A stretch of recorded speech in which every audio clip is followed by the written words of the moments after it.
Hello mga ka-treats! Gagawa naman tayo ng peanut sauce para sa ating lumpiang sariwa.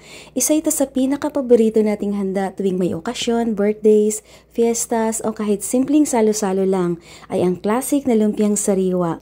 Fresh na fresh ang gulay, kadalasan may repolyo, carrots, singkamas at minsan may shrimp o ground pork sa loob. Binalot ito sa soft homemade wrapper at nilalagay ng sweet and garlicky peanut sauce na talagang nakakatakam. It's not just healthy, it's also full of flavor. Kaya naman kahit sa dami ng handa sa mesa, lumpiang sariwa never goes unnoticed. Lumpiang sariwa, ito yung tipong ulam na hindi nawawala sa mga special na okasyon.